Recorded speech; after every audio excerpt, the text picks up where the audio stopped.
안녕하십니까, 닥터덕입니다. 오늘 여러분과 함께 공부할 내용은 얼마 전에 닥터 까막눈이라는 분이 이제 비타민C가 항암 효과가 있는 것에 대한 책을 소개를 하셨습니다. 제가 이쪽에다가 이제 링크를 걸어 놓을 건데요.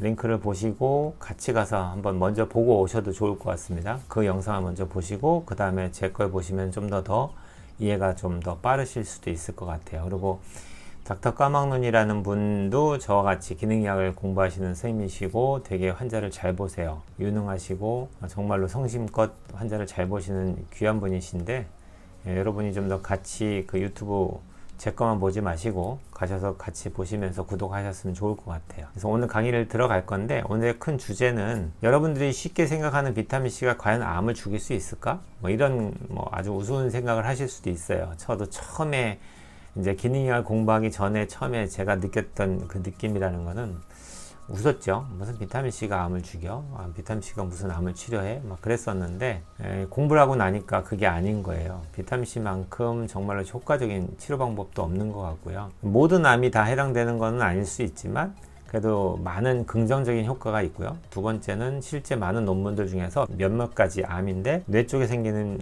몇 가지 암하고 폐 쪽에 생기는 몇 가지 암 같은 경우는 실제 케이스 레포트된 많은 논문들 중에서 완전히 큐어, 완치를 했다는 논문들도 있습니다. 그 정도로 효과가 없지 않아요. 근데 그걸 잘 이용을 해야 되겠죠. 근데 과연 비타민C가 어떤 기전으로 암세포를 죽이고 우리 몸을 건강하게 만드는지 좀 궁금해지시죠? 그래서 그걸 갖다가 제가 오늘 강의를 할 거니까 강의를 먼저 들으신 다음에 제가 오늘은 그냥 이렇게 할까 하다가 먼저 파워포인트로 강의를 한 후에 뒤에 설명을 이제 덧붙이는 게 더 좋을 것 같아서 파워포인트 강의를 먼저 진행하도록 하겠습니다. 강의 듣고 오시죠. 네, 비타민C가 항암 효과가 있는 것에 대한 충분한 이해를 돕기 위해 기본적인 교육을 먼저 할까 합니다. 재밌는 게 비타민C가 만들어지는 그 과정에서 소스는 글루코스 당입니다. 예전에 우리가 호모시스테인을 공부할 때 호모시스테인은 활성산소로서 우리 몸에 안 좋은 영향을 주지만 그거에 비슷한 형태인 시스테인 같은 경우에는 글루타치온의 전구 물질로서 항산화 효과가 있다고 말씀드렸어요. 이렇듯이 물질이 비슷하게 연관돼서 만들어지는 것들이 작용이 되게 상반된 역할을 하는 경우가 종종 있습니다. 대표적으로 비타민C도 마찬가지인데요. 비타민C가 만들어지는 소스가 글루코스입니다. 글루코스에서 이게 체인 형태의 글루코스에서 사이클릭 폼으로 바뀌게 되고요. 이 사이클릭 폼의 글루코스가 전자 4개를 잃어버리는 과정, 옥시데이션 과정을 통해서 아스콜빅 액시드라는 게 만들어집니다. 분자 구조를 보시면 상당히 유사하게 생겼죠. 보시는 바와 같이 글루코스도 탄소가 6개로 이루어져 있고요. 그 다음에 바이타민C도 탄소가 6개로 이루어져 있으며 산소도 개수가 똑같아요. 유일한 차이라면은 수소의 개수만 차이가 나타납니다. 아까 얘기했던 4개가 옥시데이션 되면서 빠지는 과정이 나타나게 되고요. 나머지는 탄소와 산소의 개수는 똑같으면서 수소의 개수만 차이가 나게 됩니다. 분자 구조도 다 아주 비슷하죠. 이걸 왜 강조하냐면은 글루코스가 많이 필요한 곳에 바이타민C가 들어가기 위한 어떤 조건이 맞게 됩니다. 암세포 같은 경우에는 글루코스를 훨씬 더 많이 필요로 합니다.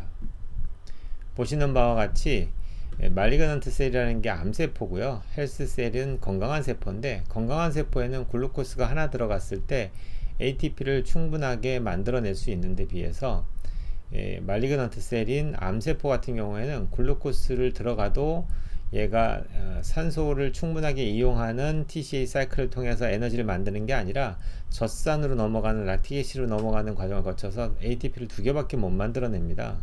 그러다 보니까 세포가 살아남기 위해서는 충분한 양의 글루코스가 필요하겠죠. 여기서 하나의 이제 중요한 포인트가 이제 생기게 됩니다.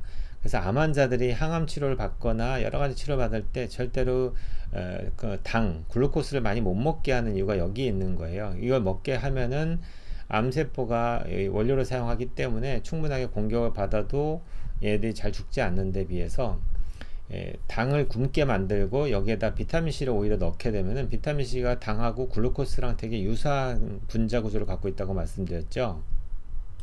보시는 바와 같이 분자 구조가 비슷하기 때문에 이런 분자 구조를 갖고 있는 게 글루코스 대신에 들어갈 수가 있습니다. 그럼 들어가서 결국에는 그 비타민 C의 산화 과정을 통해서 암세포가 사멸되는 과정을 거치게 됩니다. 이게 되게 중요한 차이점이죠.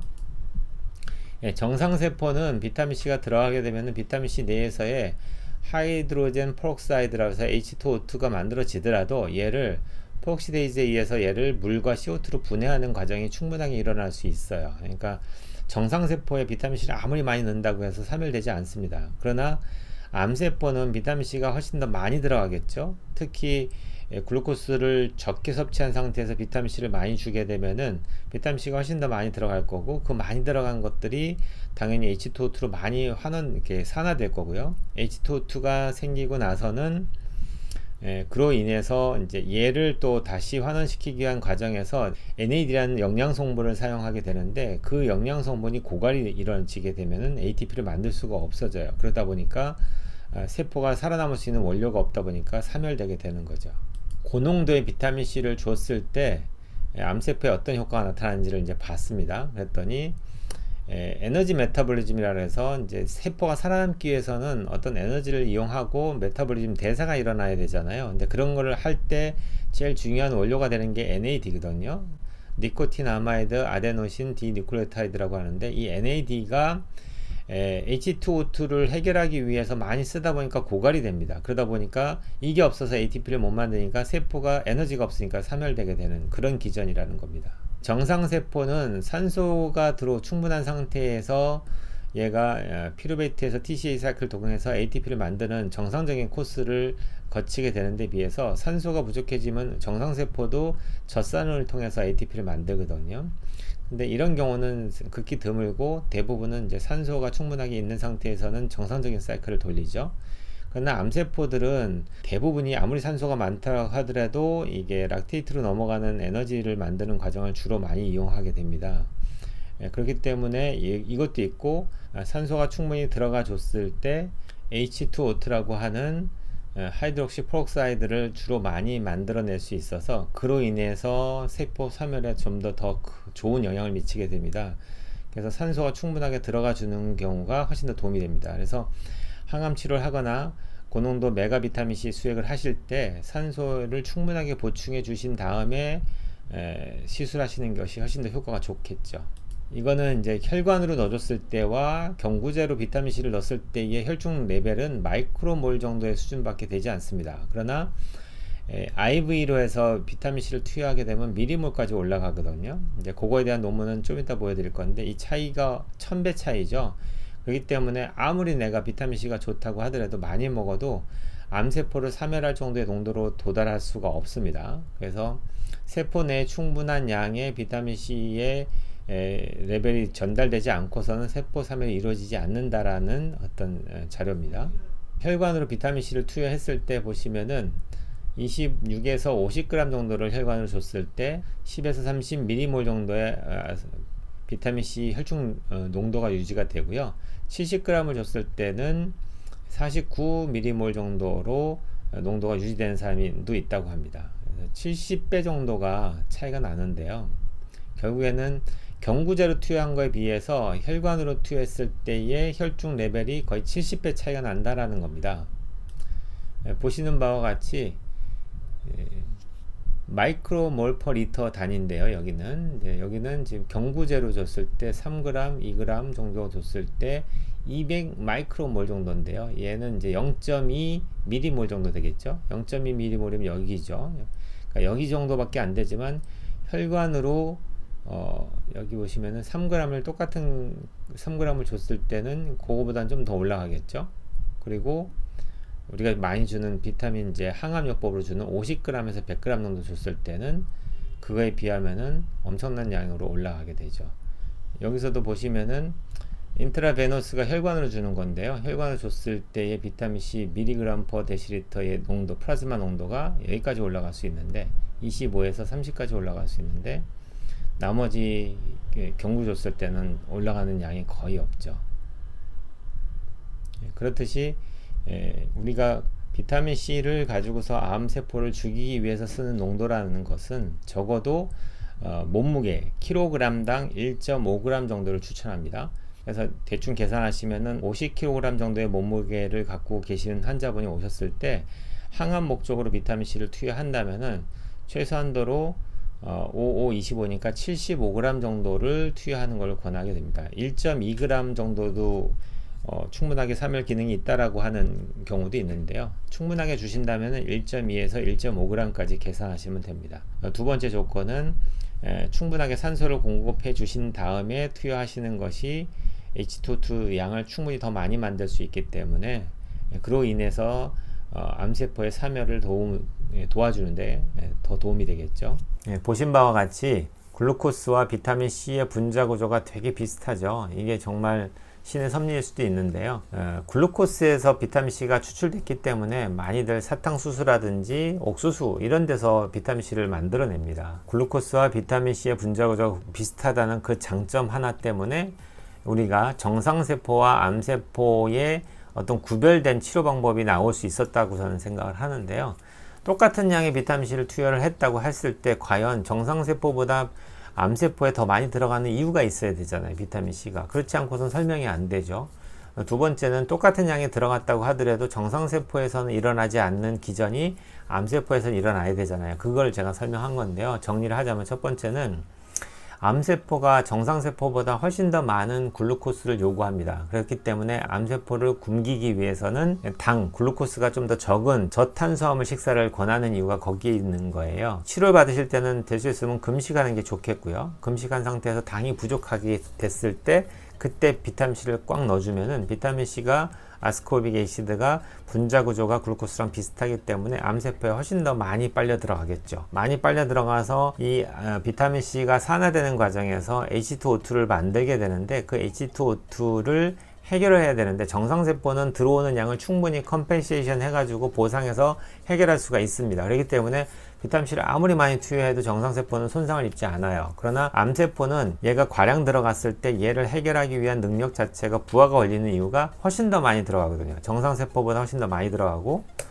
두 번째는 들어간 그게 H2O2를 만드는 과정에서 얘를 해결하기 위한 또 사이클을 돌릴 때 에너지 사이클인 TCA 사이클을 돌릴 때의 원료가 되는 NAD를 다 소모해 버리니까 이게 안 돌아가게 돼요, 나중에. 그러니까 결국에는 자기 몸에서 에너지를 만들 수 없는 상태가 되니까 세포가 사멸이 되는 거예요. 그 기전은 이미 밝혀졌고 강의에서 설명을 했습니다. 두 가지 조건을 잘 생각하셔야 돼요. 첫 번째는 산소가 충분해야지 그 기능이 더 잘 일어난다는 거. 그리고 당연히 항암 치료라든지 방사선 치료라든지 비타민C 수액 치료 받으실 때는 될 수 있으면은 금식하시는 게 좋다는 거.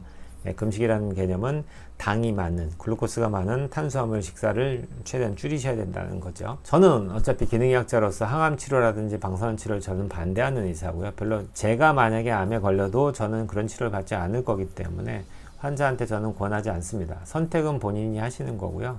저는 권하지 않고요. 제가 치료받을 것 같으면, 제가 만약에 암이다 그러면은 저라면은 이렇게 치료할 것이다 라고 얘기하는 겁니다. 그리고 많은 논문들이 보면은 1970년대 그 닉슨 대통령 이후에 기능의학자들도 비타민 연구를 많이 했거든요. 과거에 노벨상을 타신 유명한 과학자들이 그 당시에 같이 연구를 했는데요. 그때 10g을 경구제로 꾸준하게 줬습니다. 거의 터미널 마지막 4기 암 환자들만 모아놓고 했을 때 경구제로 다른 거 아무것도 안 하고 10g의 비타민C만 줬을 때도 그렇지 않고, 아무리 그 당시에 빼어난 항암제라고 해서 여러 가지 치료를 했던 말기암 환자들의 생존율에 비해서 훨씬 더 높았고요. 그리고 생존 기간도 길었고 라이프 퀄리티도 좋았다라는 결과는 많습니다, 논문은. 그렇기 때문에 경구제로 비타민C를 제가 하루에 9에서 12g을 꾸준히 먹는 이유가, 그렇게 경구제로 꾸준히 먹었을 때조차도 암이 진행되거나 나빠지는 경우들도 예방하는 효과가 분명히 있었다라는 겁니다. 그래서 제가 지금 없지만 꾸준하게 그렇게 노력하는 이유가 거기에 있습니다.